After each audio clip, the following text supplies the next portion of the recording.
Graça e paz daquele que vive para todos sempre, esse Deus maravilhoso que tem nos dado a oportunidade de ouvir e falar da sua palavra.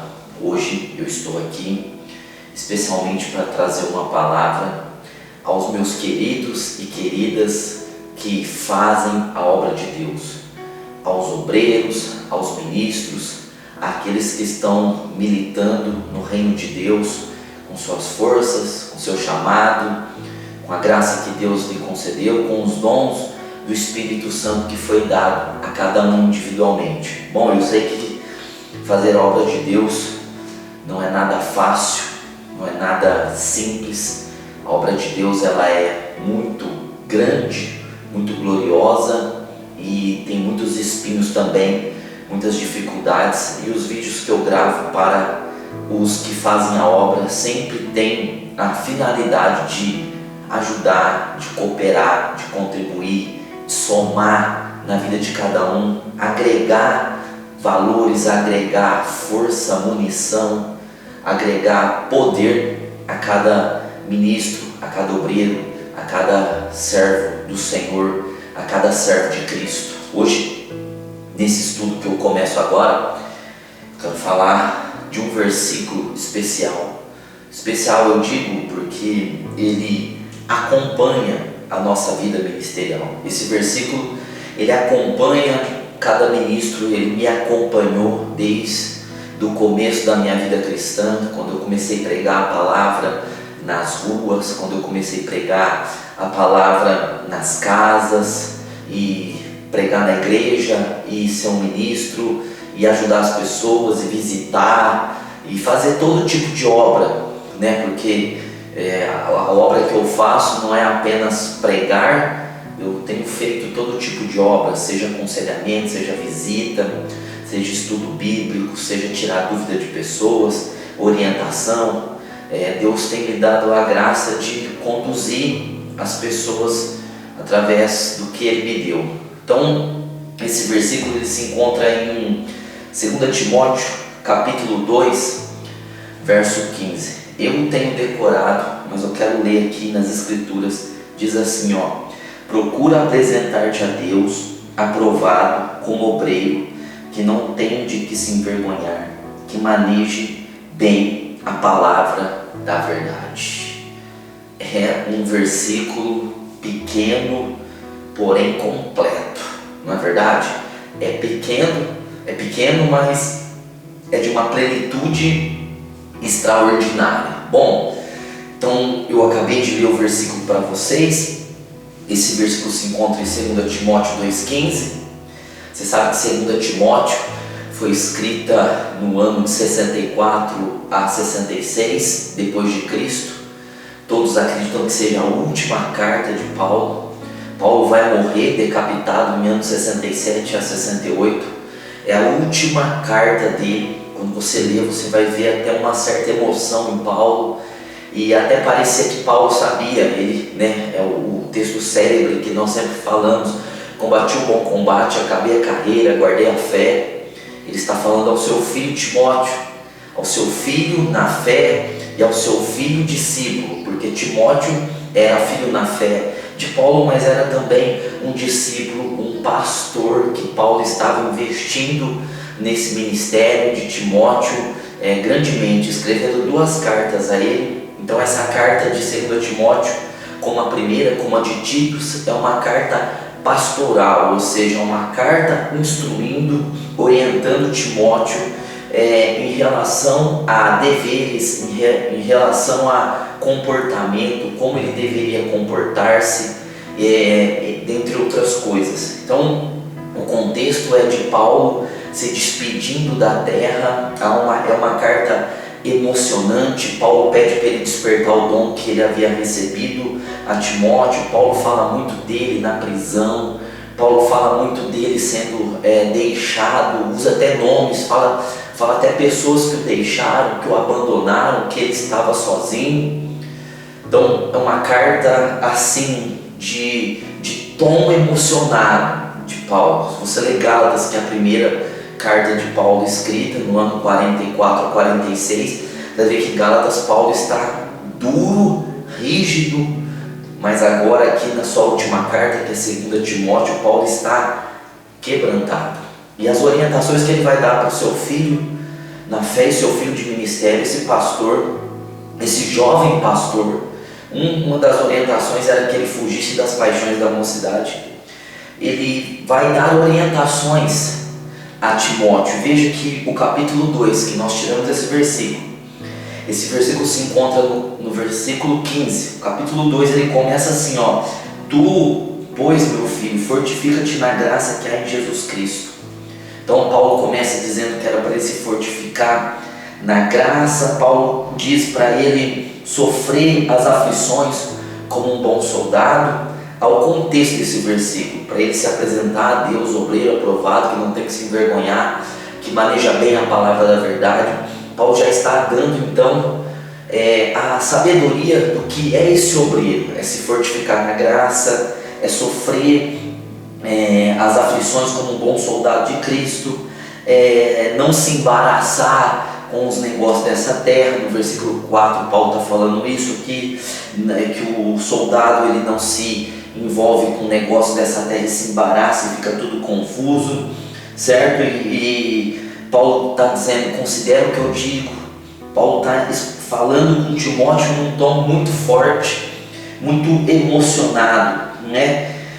Paulo está falando das suas prisões, e Paulo está preocupado também com as heresias, com os falatórios da lei, com falatórios que existiam naquele tempo. Então Paulo está instruindo, dizendo que essa palavra que ele estava dizendo era fiel, certo? Então o versículo 14 diz assim: traz essas coisas à memória, ordenando-lhes diante do Senhor, que não tenham contendas de palavras, que para nada aproveitam, senão para a perfeição dos ouvintes. Então Paulo está preocupado com essas contendas de palavras que existiam naquele tempo. E certamente Paulo está falando dos judaizantes. Eles tentavam entrar na igreja e colocar a lei onde estava a graça, e eles viviam debatendo, discutindo. Então Paulo está dizendo: não adianta perder tempo com contendas de palavras, certo? E no versículo 16 Paulo está falando assim: evita os falatórios profanos, porque produzirão maior impiedade. Paulo está falando então de falatórios mundanos, falatórios profanos, falatórios que vão crescer o pecado e a impiedade. Então é esse contexto que Paulo ele diz a Timóteo: procura apresentar-te a Deus como obreiro aprovado, que não tem que se envergonhar, que maneja bem a palavra da verdade. Veja que isso é um desafio, não é? É um desafio para mim, que sou um servo de Deus e que faço a obra de Deus. Isso é desafio para cada pessoa que é levantada por Deus para fazer a obra de Deus. É um desafio você estar inserido dentro desse texto, procurar apresentar a Deus como obreiro aprovado, que não tem que se envergonhar, que maneje bem a palavra da verdade. Esse é o nosso desafio. O nosso desafio, portanto, é esse que a Bíblia está dizendo, para nós nos apresentarmos a Deus como obreiros aprovados, fortificando na graça, sofrendo as aflições do Evangelho, como um bom soldado, não se embaraçando com as coisas dessa terra, não se envolvendo com falatórios de religiosidade, nem com falatórios profanos, mas estarmos focados na obra de Deus como obreiros que saibam manejar bem a palavra da verdade. Então o nosso objetivo ao fazer a obra de Deus é estar dentro dessas características que Paulo está falando a Timóteo. Cada um de nós hoje é Timóteo, seja um diácono, seja um presbítero, seja um pastor, seja um obreiro, seja um músico, seja quem quer que seja, um evangelista, um profeta, um mestre da palavra. Todos nós estamos dentro desse contexto de nos apresentar a Deus, obreiros aprovados. Se você não tem esse sentimento em você, você não foi chamado para a obra de Deus. Se você não tem um sentimento de ser aprovado, de estar aprovado, de manejar a palavra, de cumprir seu ministério, de ser esse soldado que milita na causa do Senhor e que sofre as causas do Senhor, então você não foi chamado por Deus. Isso é algo que já está em nós, que recebemos o amor e o desejo de fazer a obra de Deus, porque a obra de Deus ela é só feita, verdadeiramente feita, quando existe o amor e a vontade, meramente isso. Fora disso, já são interesses pessoais, financeiros, interesses de posicionamento, de posição, de cargo, de títulos, de nomes, de pré-nomes, e nesse jogo nós não podemos jogar porque nós não fomos chamados para isso. Bom, então eu expliquei o contexto, né? Você viu que Paulo está para ir ao Senhor, está escrevendo suas últimas palavras, está instruindo seu filho, está dando o contexto do que é apresentar a Deus como obreiro aprovado. E agora eu quero adentrar com você nesse versículo. Eu quero assim me aprofundar um pouco mais nesse versículo. Eu queria que você acompanhasse comigo, que você prestasse atenção, porque nós vamos estar juntos aqui agora para cada vez mais estarmos aptos dentro dos critérios de ser aprovado, certo? Então o texto, eu queria falar dessas palavras que Paulo usou, e que nós sabemos que não foi só Paulo, mas o Espírito de Deus usou através de Paulo para escrever esse texto de 2 Timóteo 2,15. Veja que 2 Timóteo 2,15 começa assim: procura. É a primeira palavra desse versículo, certo? Procura. Então, em primeiro lugar, isso quer dizer, ache a maneira, certo? Porque Paulo está falando de apresentação, então procure, ou seja, ache, faça de uma forma que você ache a maneira de se apresentar a Deus um obreiro aprovado. Acenda a luz para você achar essa maneira de ser um obreiro aprovado. Nós precisamos ter esse certificado de aprovação. E para termos, Paulo está dizendo: procura, Timóteo, acenda a luz da tua vida e procure se apresentar diante de Deus como obreiro aprovado. Então, faça o necessário, procure, quer dizer, faça o necessário para se achar apto para realizar a obra de Deus. Faça o necessário, faça o que for preciso, acenda a luz, ache, veja a maneira de você se apresentar a Deus com essa aptidão. Então, ache a forma correta disso. Então, Paulo está dizendo: procura, e é uma coisa que nós devemos procurar. Nós não devemos fazer a obra de Deus apenas, nós devemos procurar apresentar a Deus como obreiros aprovados. Ou seja, deve-se haver esse sentimento em nós de estar procurando, estar cada vez mais aptos, aprovados na obra de Deus, certo? Ou seja, então dentro desse procura, há muita coisa que nós precisamos entender. Primeiro, nós precisamos procurar nos apresentar diante de Deus, e nós nos apresentamos diante de Deus aprovados quando nós aceitamos toda a obra de Cristo por nós. Ou seja, não adianta você ser um obreiro nominal, você ter um nome de obreiro. Não adianta eu ter um nome, Pastor Carlos Henrique, mas eu não entendi a obra de Cristo por mim, e eu não consigo aceitá-la completamente, porque eu só aceito completamente o que eu entendo completamente. Então, para eu me apresentar aprovado, eu preciso estar com essas bases, os fundamentos da fé. Os fundamentos da fé cristã, eles devem estar bem solidificados na minha vida. Ou seja, quais são os fundamentos da fé? A salvação pela graça, a justificação, o arrependimento, a obra vicária de Cristo na cruz, a expiação. São coisas que o batismo nas águas, o batismo com o Espírito Santo, essas coisas elas devem estar prontas em nós, certo?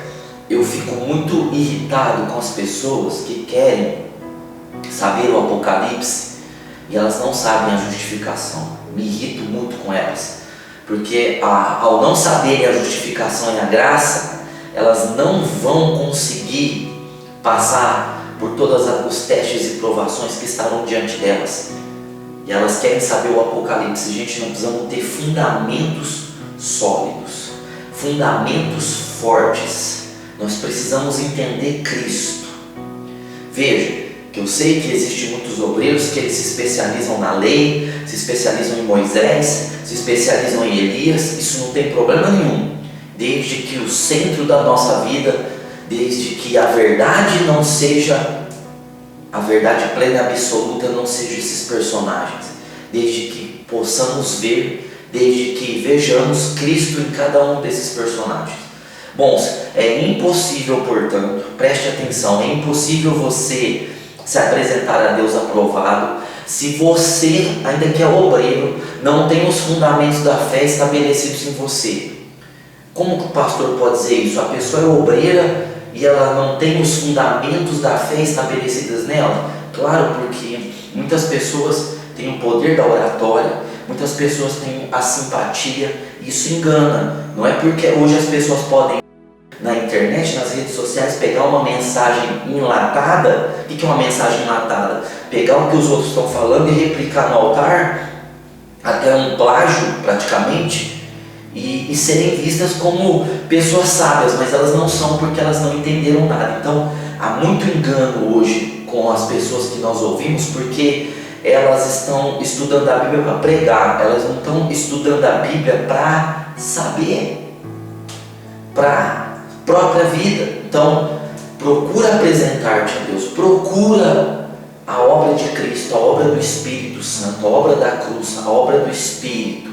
Procuremos essas coisas, procuremos nos apresentar diante de Deus, certo? Então, é uma apresentação e tem que ter uma procura, ou seja, fazer da maneira certa, fazer do jeito certo. Nós estamos em Cristo. Isso é uma coisa que eu tenho batido muito em todos os meus estudos, em todas as minhas pregações, essa expressão, estamos em Cristo. Porque essa expressão, estar em Cristo, significa dizer que tudo que Cristo é, eu sou porque estou nele. E tudo aquilo que Cristo tem, eu tenho porque eu estou nele.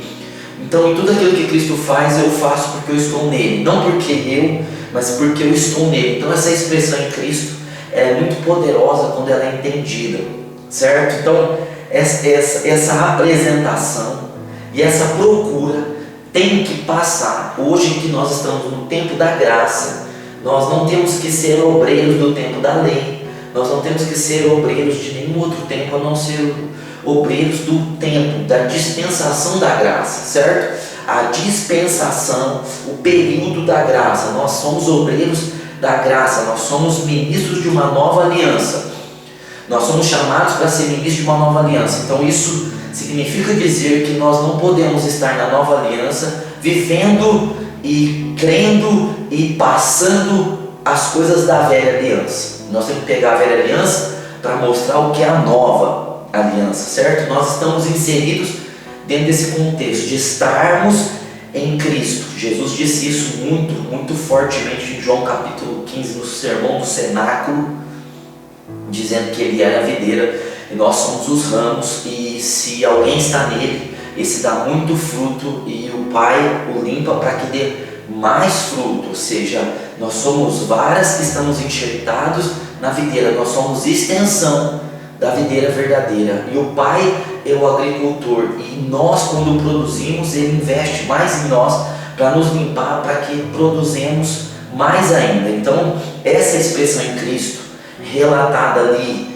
né, em João capítulo 15, não foi vós que escolheste, mas eu escolhi a vós, vos nomeei, vos dei nome, para que vades e deis frutos, e os vossos frutos permaneçam, e tudo que vocês pedirem ao Pai em meu nome, Ele vos conceda. João ali no 15 verso 16, é tudo da expressão estar em Cristo, estar na videira. A videira é Jesus, nós como galhos, tendo o poder de frutificar. Então esse procurar, ele passa pelo nosso crer. Você consegue entender que esse procurar, quando Paulo diz procura, Paulo está fazendo Timóteo saber no que ele crê. ele não deveria crer em si mesmo, ele não deveria crer nas suas próprias obras, mas ele deveria crer na obra consumada de Cristo, na obra do Espírito Santo sobre ele, e o estar em Cristo, que é a posição que ele estava por viver o tempo da graça. Então, esse procurar é crer no que Deus nos fez. Nós não fizemos nada para estarmos em Cristo, nós não fizemos nada para termos o Espírito, nós não fizemos nada absolutamente para recebermos capacitação. Nós recebemos pela graça, nós recebemos por Espírito de Deus sobre nós, não é por força nem por violência, mas é pelo meu Espírito. Então essa fé, essa crença é o sentido dessa palavra procura, certo? Então nós precisamos entender isso. Você que é obreiro da casa do Senhor, você precisa entender quem você é em Cristo, o que Cristo é em você, o que Cristo fez, os fundamentos da fé. Você tem que procurar se apresentar a Deus aprovado, e essa aprovação passa por sua crença, não no que você faz pela obra, não pelo que você faz na obra, mas pelo que Cristo fez por você, certo? Então procura apresentar-se. Gente, olha como que Paulo ele está sendo guiado pelo Espírito. Procura apresentar-te, né? Ou seja, o que é uma apresentação? É se colocar diante de Deus, certo? Ou seja, a apresentação não é para a igreja. Gente, nós não temos que impressionar a igreja, nós não temos que ter a motivação em agradar a igreja, em agradar pessoas. Nós não temos que ter a motivação em nos apresentar para as pessoas. Nossa motivação deve ser apresentar-se a Deus.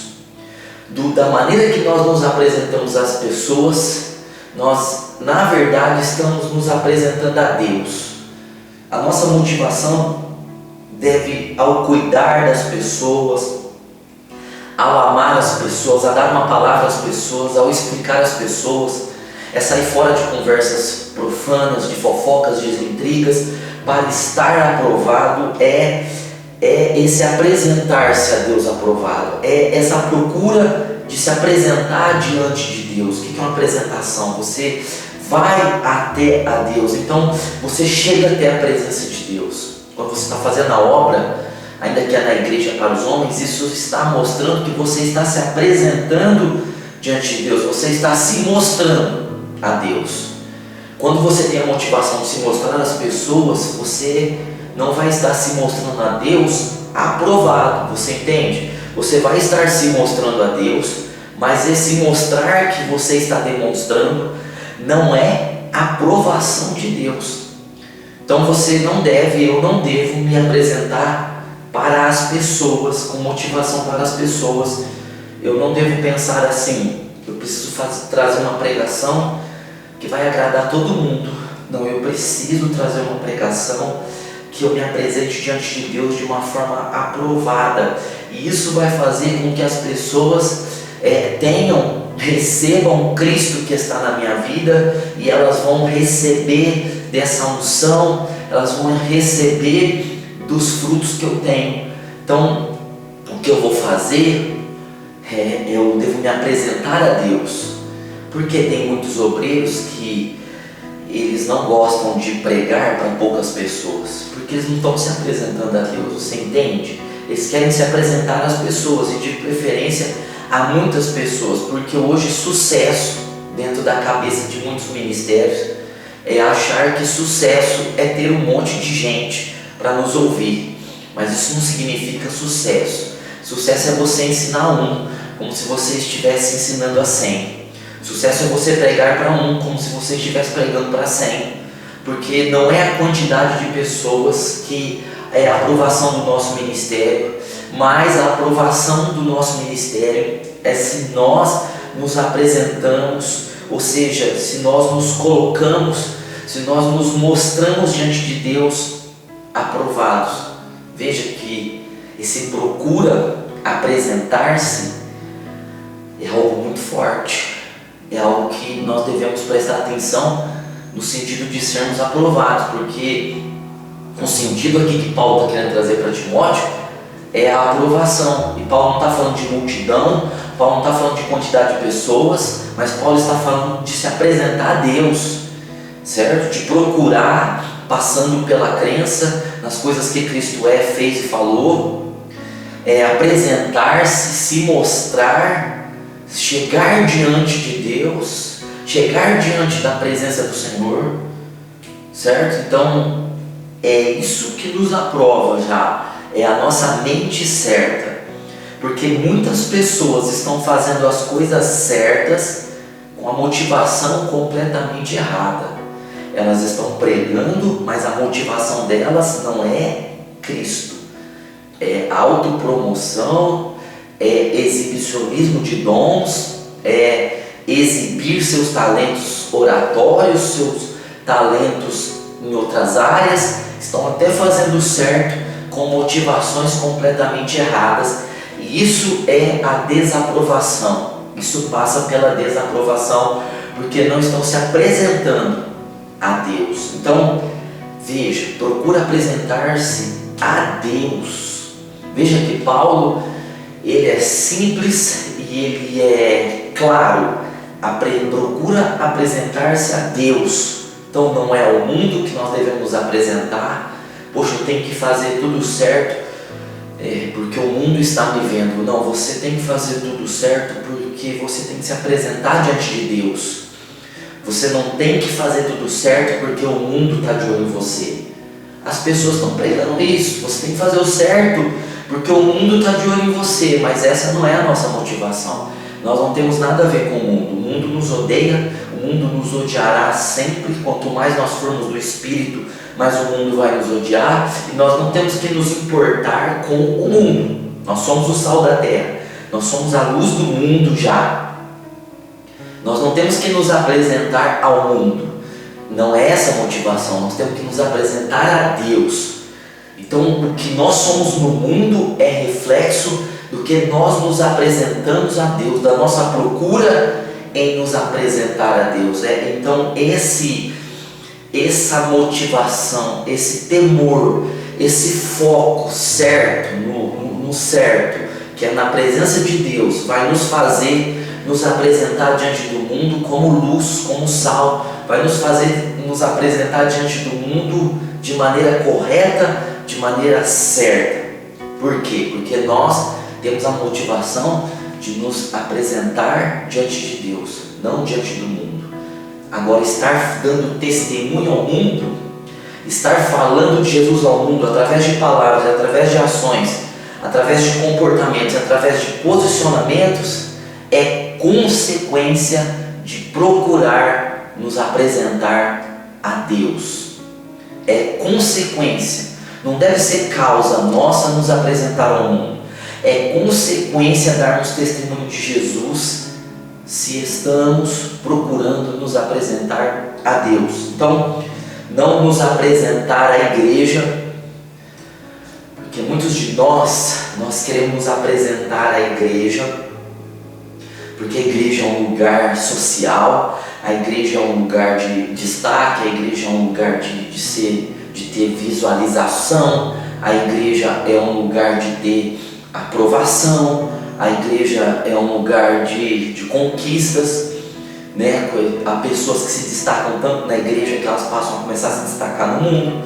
Isso é consequência também de nos apresentarmos a Deus, de não nos apresentarmos à igreja. Se nós prepararmos alguma coisa como se fosse para Deus, o que nós vamos trazer para a igreja vai ser maravilhoso.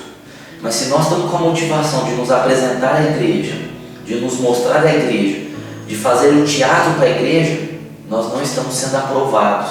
Então procura apresentar-te a Deus, e é consequência você se apresentar bem para a igreja. É consequência, volto a dizer, é consequência você se apresentar bem para a igreja se você está procurando se apresentar a Deus. Então não devemos nos apresentar aos líderes. Por quê? Porque tem gente que perto dos líderes eles são uma coisa, longe dos líderes eles são outras. Eles querem mostrar uma coisa para os líderes que eles não são, querem mostrar uma santidade para os líderes que eles não têm, querem mostrar uma postura e uma sabedoria aos seus líderes que na verdade é enganosa, é enlatada, é tirada de internet, é enlatada. Não se apresente, não procure se apresentar aos líderes, se apresente a Deus e os líderes vão te ver. Ah, pastor, não me vê, ninguém me vê. Se apresente a Deus e as pessoas vão te ver. Se apresente a Deus e os seus líderes vão reconhecer o que você tem. Porque as pessoas acham na maioria das vezes que os líderes eles são pessoas bobas, sabe? Que não têm discernimento. Gente, nós que recebemos a capacitação para liderar, nós recebemos discernimento.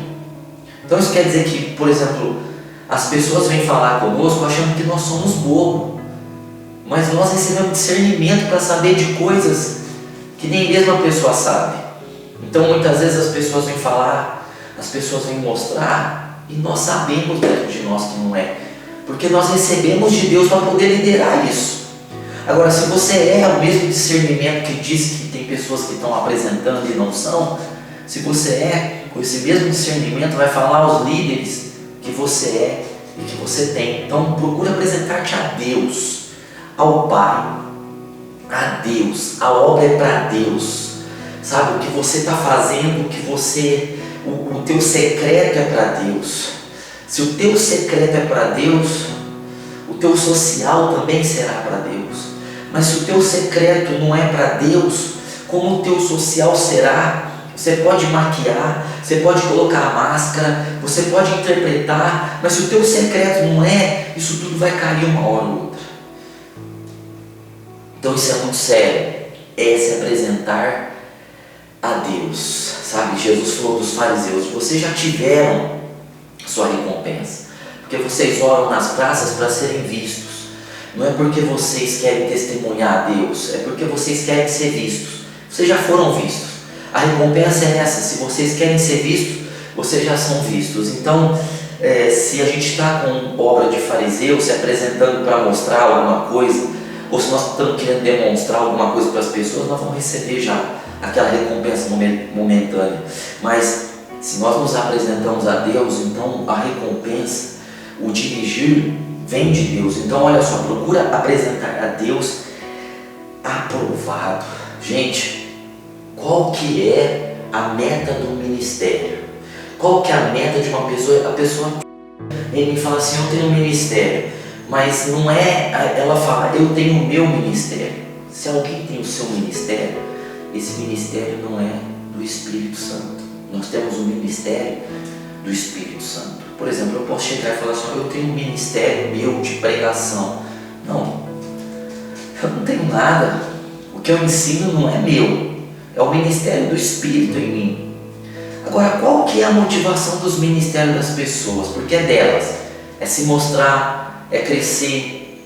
Aí elas vêm, por exemplo, os que pregam, por exemplo, vem o Billy Graham pregando nos estádios e eles falam, eu quero ser igual ao Billy Graham. Gente, por causa da multidão, por causa da visualização, o ministério é do Espírito Santo. A gente não deve procurar querer o que os outros têm. O que Deus tem para nós vai fluir se nós nos procurarmos nos apresentar a Deus.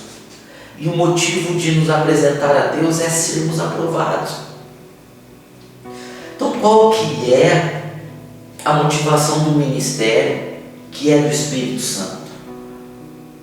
É procurar apresentar a Deus aprovado. Esse é a motivação de um ministério que foi dado pelo Espírito Santo. O obreiro que foi levantado pelo Espírito Santo, o desejo dele é ser aprovado por Deus, certo? Então é muito forte isso.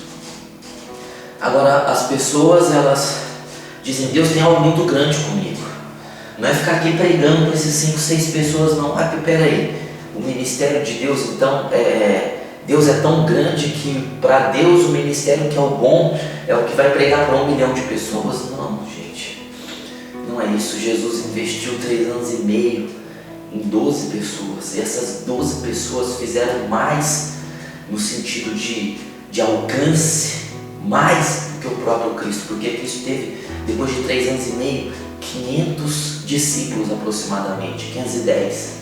E Pedro, numa pregação só, ganhou 3.000 discípulos, porque Jesus investiu neles. Então a gente tem que investir nas pessoas, não em nós. O meu ministério, o teu ministério é você, o outro não pode aparecer porque é você. Então se tiver alguma coisa do outro não vai ser bom porque tem que ser você. Não, Jesus investiu em homens e esses homens fizeram coisas maiores.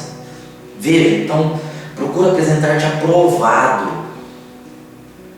O que é uma pessoa aprovada? É uma pessoa que passou na avaliação, certo? Então é Deus avaliando. A avaliação é procedente de Deus. Deus avaliou, olhou teu coração, viu que o teu coração tem fé e tem amor.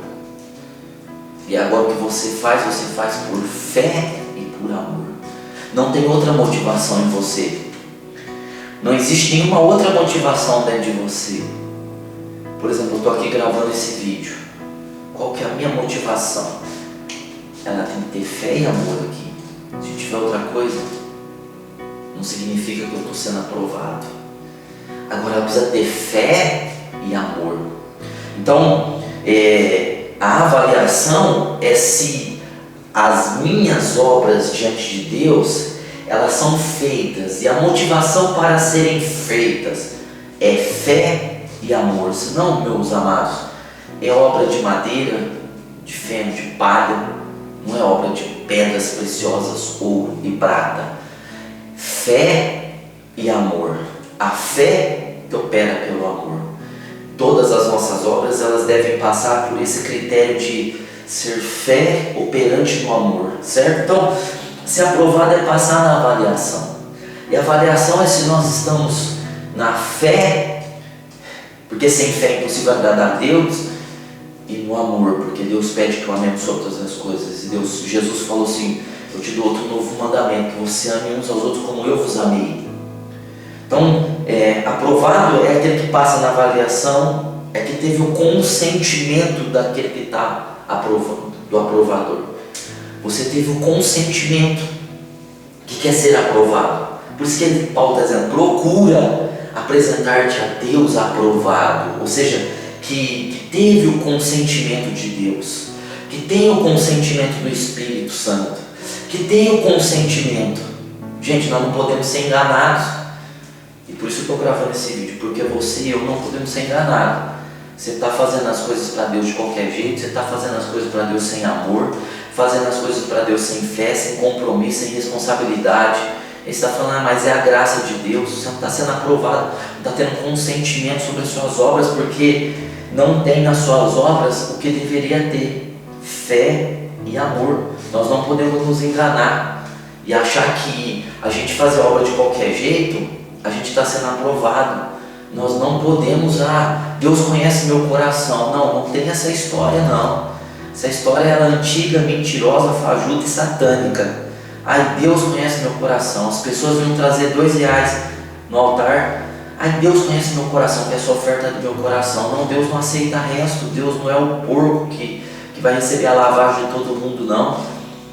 Então, esse negócio de eu fiz isso com o meu coração, não é com o coração que você tem que fazer.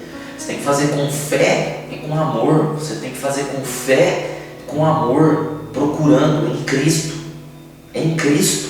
Então, não adianta a gente ser hipócrita e você está fazendo as coisas de Deus relaxadamente, e as coisas de Deus no relaxo, e você quer que Deus te abençoe na plenitude.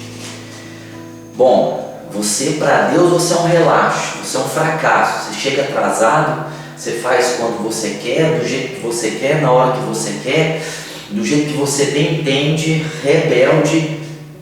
Então é um problema muito sério isso, porque não tem um consentimento de Deus. Só Deus sabe o que tem no meu coração e no teu. E nós precisamos, por isso, ter a aprovação de Deus. Reconhecimento, ser aprovado, é reconhecimento como hábito. Deus te reconhecendo como apto para a sua obra, como apto para fazer o seu querer, para fazer os seus discípulos, para edificar a igreja. Então, ser reconhecido como apto, certo? Então, o que Deus espera de nós? Deus espera que façamos as coisas por fé e por amor, para sermos reconhecidos por Ele como aptos. Deus espera que a gente creia na sua palavra, de tal forma que a gente esteja buscando o reino de Deus e a sua justiça em primeiro lugar, e isso nos faz aptos a falar do reino, a ensinar no reino, a orar no reino, a aconselhar no reino, a administrar o reino, a limpar o reino, a organizar todo o reino de Deus. Então, o ser aprovado procura apresentar a Deus aprovado. E aí o texto diz assim, que não tem de que se envergonhar. Então, que você não tenha vergonha em você. Que você olhe para trás e veja como você está sendo como obreiro, você sinta vergonha. Poxa, eu estou sendo esse tipo de obreiro. Sabe, é muito difícil isso. Se olhar para trás, você pensar, puxa, eu estou exercendo as funções ministeriais bem mal, estou até envergonhado. Se eu fosse Deus, eu não ia querer ter um obreiro como eu. Se você fosse Deus, você ia querer ter um obreiro como você. Se eu fosse Deus, eu ia querer ter um obreiro como eu. É uma pergunta que eu tenho que fazer para mim. Se eu fosse Deus, eu ia querer uma pessoa que serve como eu sirvo, uma pessoa que tem um coração que eu tenho, uma pessoa que faz como eu faço? É a pergunta. É a pergunta que a gente tem que fazer para nós mesmos. Se Deus pudesse falar com a gente claramente assim, Ele diria que nós estamos sendo aprovados. Agora, se você olhar e ver vergonha, a vergonha é a revelação de que nós não estamos aprovados. Você olhar para você e se sentir de vergonha, você falar assim, que ninguém me imite, que ninguém siga os meus passos, porque eu não estou fazendo a obra de Deus como deveria. Ou você que fala, poxa, eu fiz tanta coisa boa, hoje eu já não faço mais. Esses crentes museu, esses obreiros museu que vivem do passado, que vivem falando das obras que fizeram há 7, há 5, há 2 anos atrás, porque hoje já não estão fazendo mais nada.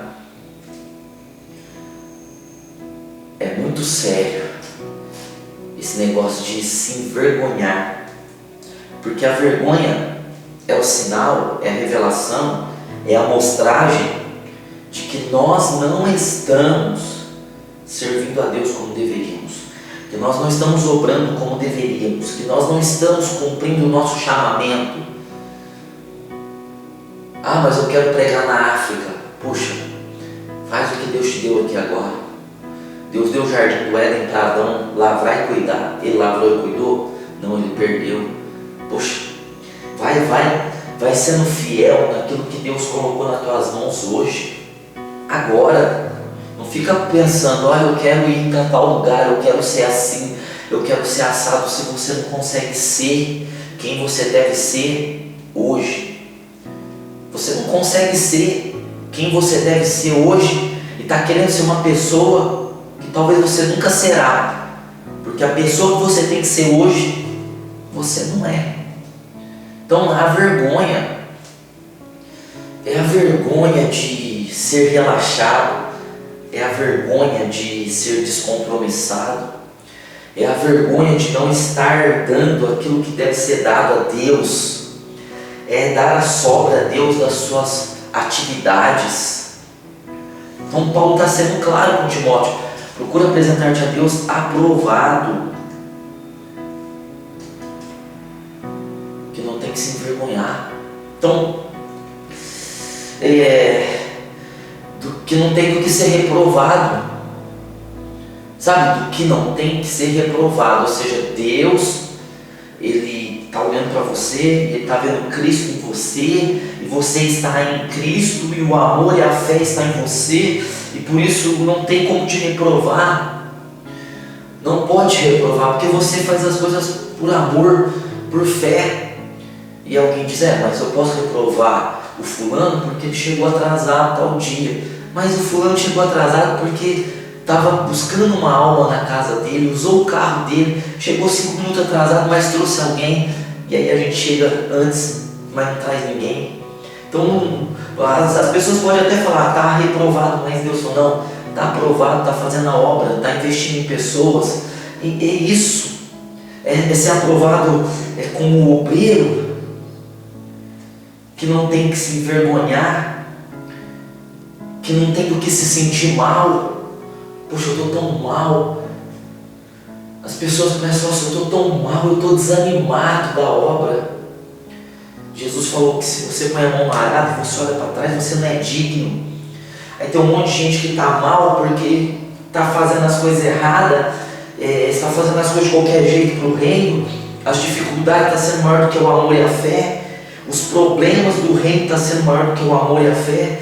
Os problemas do ministério, as barreiras do ministério, as circunstâncias humanas, as circunstâncias espirituais do ministério às vezes está sendo muito grande e está sendo maior do que o amor, do que a fé, e a pessoa se sente mal, porque a pessoa não está conseguindo, porque ela não tem amor suficiente para suportar, ela não tem fé suficiente para crer, não tem amor suficiente para suportar, porque o amor tudo suporta.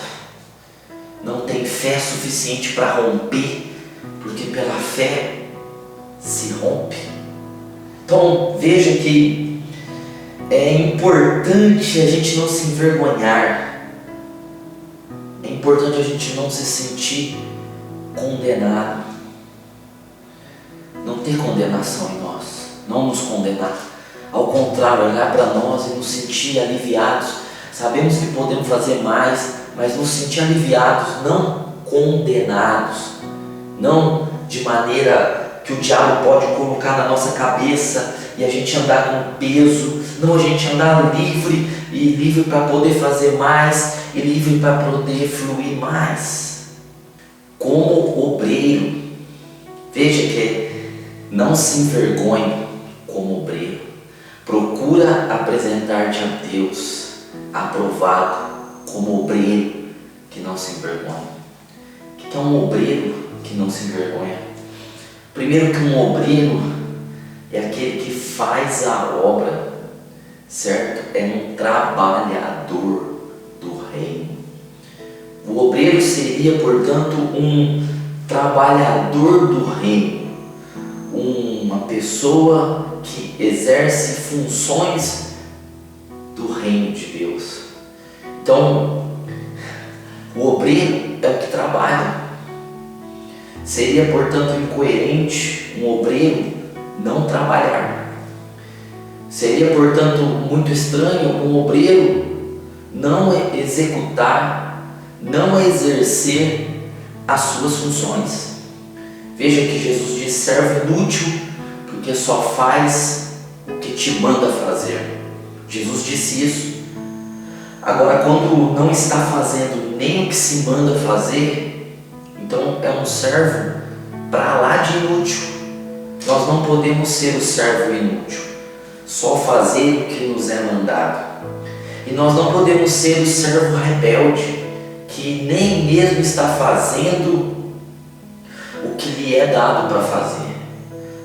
Ou senão nós vamos nos envergonhar, senão nós vamos ter motivo de ter vergonha. Porque se nós olharmos para o nosso ministério, se nós não encaramos, primeiro, se você não encara o que você faz na igreja como um ministério, você está encarando errado. Você já não tem a fé e o amor. Você deve encarar o que você faz na igreja, suas funções, seu exercício, seu trabalho, como um ministério, como um prestador de serviços. Eu sou um prestador de serviços às pessoas, ao reino. Então, nós devemos trabalhar para o reino. Nós devemos trabalhar, nós somos obreiros. Nós somos obreiros. Nós não podemos ficar no comodismo, na paralisia. Nós não podemos ser acomodados, você entende? Você não faz nada, mas você só tem um nome, você tem um título, você é nominal. Eu sou um pastor nominal, eu tenho um nome de pastor, mas quem eu estou pastoreando? Para quem eu estou dando o investimento da minha vida?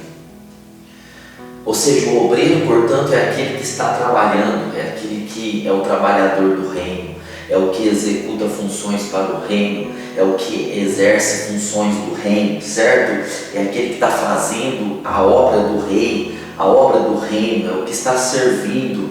O obreiro não é para ser servido. Nós não podemos ser obreiro com mente de membros normais, porque o membro normal ele quer ser servido, o membro normal ele quer ser agradado, e se ele não tem entendimento de Cristo, ele quer quanto mais ele tem isso, mais ele quer. Mas nós não temos que ter mente de membro, nós temos que ter a mente do serviço, a mente do trabalho, a mente de nos doar como obreiros aprovados, que não tem do que se envergonhar, certo? Então é incoerente nós sermos obreiros e não obrarmos, certo? E não fizermos. Nós não temos que esperar o pastor dizer: faça uma visita. Você não é um obreiro, você já vê a necessidade da visita, ou você evangelizar se você quiser, ou qualquer outra função no corpo, no reino. Gente, nós precisamos tratar a nós mesmos e olhar para nós e não nos envergonharmos de como estamos nos apresentando diante de Deus no que tange a sermos obreiros. Então, Paulo está falando: procura apresentar-te a Deus aprovado como obreiro, que não tem do que se envergonhar. E olha só, ele diz assim, que maneja bem a palavra da verdade. Agora Paulo está dizendo: você tem que ser aprovado como esse obreiro, e para você ser aprovado como esse obreiro tem que ter essa procura, tem que ter essa apresentação, tem que tirar a vergonha, e você tem que manejar bem a palavra. Manejar, isso é muito importante. É por isso que no começo desse estudo, quando eu falei procura, eu falei dos fundamentos da fé cristã, eu falei dos fundamentos da obra de Cristo, eu falei dos fundamentos de estar em Cristo, mas agora nós não podemos ter do que nos envergonhar no nosso trabalho, e o não se envergonhar passa obrigatoriamente pela mão de manejar bem a palavra. Esse manejo da palavra, ele é de suma importância. Eu ouvi um pastor dizer que o entretenimento é a destruição da cultura das pessoas, porque as pessoas elas estão maratonando séries, elas ficam 5 horas vendo uma série, mas elas não ficam 5 horas com a Bíblia. Mas isso, o mundo tem isso, mas os cristãos também estão partindo por esse mesmo caminho, estão deixando de conhecer a Jesus para terem culturas de filmes, de séries. Estão perdendo tempo, estão treinando suas mentes para o mundo, guardando coisas do mundo, e não estão se preocupando em aplicar, em aprender a palavra, manejar bem a palavra. Porque se você consegue ficar 5 horas vendo uma série, mas se você ficasse 2 com as escrituras, você seria melhor. Eu seria melhor. Eu percebo que quando eu me aplico mais a ler, mais a leitura e a oração, eu fico melhor na pregação, eu fico melhor no discernimento, eu fico melhor no amor. Pedro entendeu isso e falou: nós não vamos servir as mesas, não vamos ficar no ministério da palavra e da oração, porque esse negócio de palavra e oração, ele me faz me aproximar das realidades de Cristo em mim. Então eu me torno melhor para ensinar, eu me torno melhor para aconselhar, eu me torno melhor para ter compaixão. Então eu preciso manejar bem, ou seja, eu preciso conduzir bem a Bíblia. Porque manejar quer dizer, eu preciso de condução das Escrituras, eu preciso ter essa condução. Manejar passa por saber, eu preciso saber as Escrituras. Veja, são 31 mil versículos, 1189 capítulos, eu preciso ter uma certa facilidade com isso, eu preciso manejar. Uma coisa de me dar uma arma, eu não vou saber atirar, eu não vou saber desmontar, eu não vou saber colocar as balas, eu não vou saber absolutamente nada do tranco que dá quando atiro, eu não vou saber a quilometragem que alcança aquela bala, eu não tenho ciência disso. Então, se me derem uma arma, é capaz de eu não saber nem mesmo atirar, porque eu não manejo, eu não tenho a facilidade, eu não sei, eu não conduzo a arma. E tem muita gente que, se você der a Bíblia na mão, é como se tivesse dado um fuzil também. Ele não sabe manusear as Escrituras, ele não sabe conduzir, ele não sabe, ele não tem manejar, passa por habilidade, ele não tem habilidade com a Bíblia. Nós precisamos ser habilidosos nas Escrituras.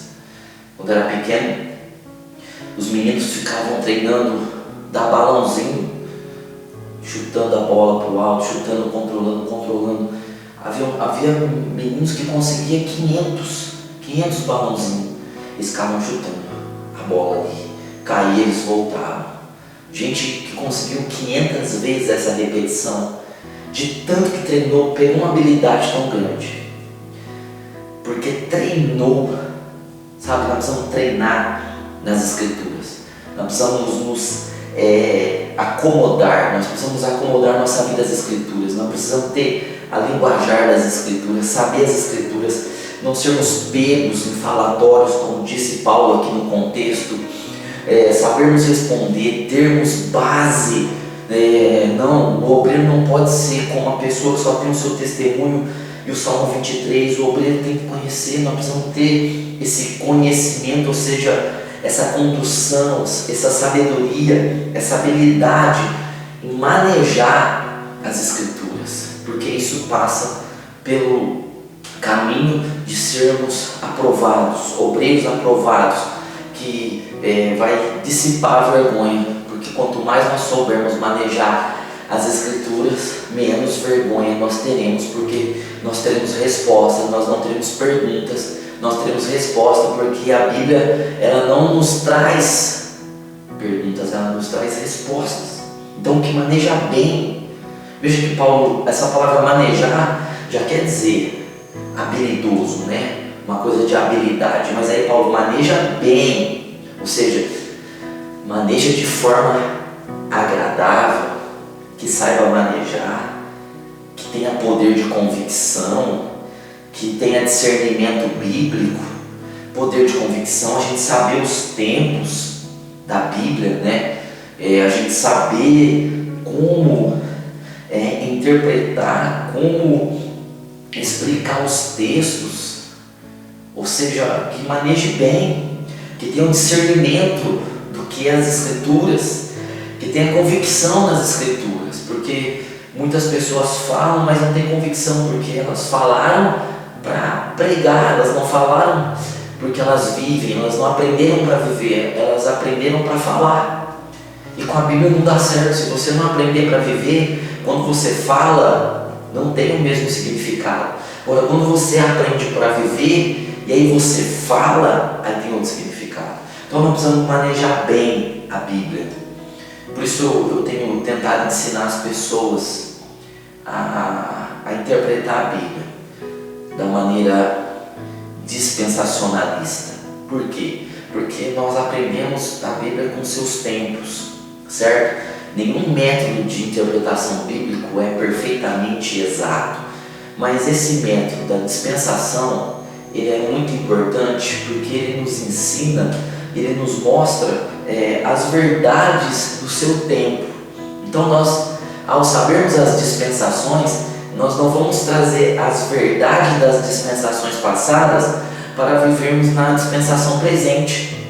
Nós estamos na dispensação da graça, então nós estamos vivendo a dispensação da graça e nós vamos aplicar as verdades das outras dispensações na dispensação da graça. Nós não vamos substituir, nós não vamos trocar, nós não vamos pegar a lei e colocar na graça, nós não vamos pegar a consciência e colocar na graça. Não, nós vamos viver a dispensação da graça. Então é importante ter esse discernimento bíblico, é importante ter esse conhecimento, essa sabedoria, né? Essa inteligência espiritual. Paulo orou para que os nossos olhos fossem abertos, para que nós tivéssemos essa inteligência espiritual, porque essa inteligência da Bíblia, das Escrituras, ela é fundamental para não sermos envergonhados, para não sermos obreiros desaprovados. Então, que maneja bem, de forma agradável, com discernimento, com convicção, né, com sabedoria das verdades e como aplicá-las na nossa vida, na vida das pessoas que nos ouvem, certo? Então, que maneje bem a palavra. Maneje bem a palavra. Nós precisamos estar ensopados com a palavra. Kenneth Hagin disse que quando alguma coisa o atacava, a palavra se manifestava nele. E imediatamente a palavra se manifestava. Se uma doença viesse, a palavra nele se manifestava. Não era ele que se manifestava, era a palavra. Se viesse alguma guerra, a palavra se manifestava nele. Ele está tão cheio da palavra, que a palavra se manifestava quando tentava ver coisas. Nós precisamos estar cheios da palavra, abundantes da palavra, manejando a palavra, para que quando a gente exerça nossas funções, a palavra esteja saindo de nós, através das nossas funções. Não é o que você sabe, não é o que você pensa, não é o que você acha, não é o que você viu, não é o que te falaram, é a palavra em você, é a palavra da verdade em você se manifestando para trazer a vida do reino para o reino, a vida do reino para os cidadãos do reino, para as pessoas, para trazer a graça sobre a vida das pessoas. Então, nós precisamos manejar bem a palavra, a Bíblia, as Escrituras, e a palavra é a mensagem do Evangelho, a mensagem da salvação, a mensagem de Cristo. E a palavra, além de ser a mensagem de Cristo, do Evangelho, da salvação, é a palavra da doutrina. Nós não interpretamos a palavra doutrina como os pentecostais antigos, que eles colocavam os dogmas, os usos e os costumes como doutrina. Então muitos de nós até paramos de falar doutrina porque a gente já assimilava com usos e costumes. Não, mas a palavra doutrina ela é tremenda, porque a doutrina é o ensinamento das Escrituras. Dogmas, preceitos, são coisas que os homens colocam na igreja para organizar a igreja, mas a doutrina é o ensinamento de Jesus, é o ensinamento das cartas de Paulo, de Pedro, de Judas para nós, de João, para nós aprendermos a viver a vida cristã. Então a gente precisa saber manejar a mensagem para ganhar almas, a mensagem para edificar a igreja e a doutrina para estruturar a igreja, para estruturar o reino, para organizar o reino, a doutrina que organiza, certo? Então é a palavra da verdade. Quando Paulo diz: procura apresentar a Deus aprovado como obreiro que não tem do que se envergonhar, que maneja bem a palavra da verdade, que maneja bem a palavra, a mensagem da verdade. Nós estamos, portanto, dentro desse contexto da palavra da verdade. A verdade hoje, Deus falou em outros tempos pelos profetas, mas agora Deus tem falado pelo Filho. Deus tem falado pelo Filho. No livro de Hebreus nós vemos isso ali, já no primeiro capítulo, que Deus tem falado pelo Filho. O Filho é a verdade. Jesus, ele disse: eu sou o caminho, a verdade e a vida. A verdade, conhecereis a verdade. Ou seja, então a verdade é Jesus. Quando eu lia isso antes, conhecereis a verdade vos libertará, e eu pensava, a verdade aqui no sentido é eu falar que as pessoas precisam ouvir a verdade, os erros delas. Não, A verdade é Jesus. Se alguém conhecer Jesus, essa pessoa já é liberta.